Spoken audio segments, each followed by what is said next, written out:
Petrol octane ডিজেলের গাড়ি চালাতে খরচ বাড়বে আর ইলেকট্রিক গাড়িতে মিলবে বড় ছাড়। নতুন বাজেটে পরিবহন খাতে এসেছে এমন বড় পরিবর্তন। শিক্ষার্থীদের জন্য ইলেকট্রিক বাসে শুল্ক মওকুফ থেকে শুরু করে হাইব্রিড গাড়িতে কর কমানোর ঘোষণা।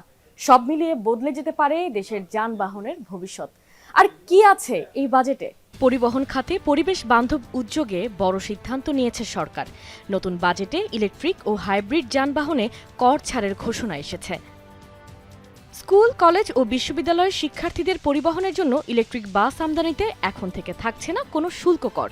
একই সুবিধা মিলবে ইলেকট্রিক বাস ও ট্রাক আমদানিতেও, তবে সেক্ষেত্রে ভ্যাট দিতে হবে।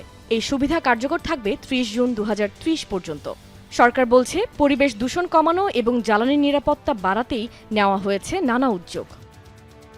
পরিবেশ বান্ধব ইলেকট্রিক গাড়ি আমদানিতেও বড় ছাড়ের প্রস্তাব এসেছে।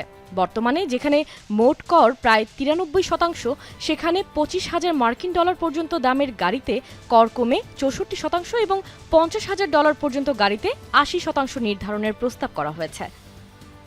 হাইব্রিড গাড়ি আমদানিতেও কমছে শুল্ক। ১৮০০ সিসি পর্যন্ত নতুন গাড়িতে রেগুলেটরি শুল্ক পুরোপুরি প্রত্যাহারের প্রস্তাব করা হয়েছে। ফলে ১৮০০ সিসি পর্যন্ত প্লাগ ইন হাইব্রিড গাড়িতে প্রায় ১৯.৭৩% এবং ২০০০ সিসি পর্যন্ত গাড়িতে ৩৬.২৬% কর কমতে যাচ্ছে।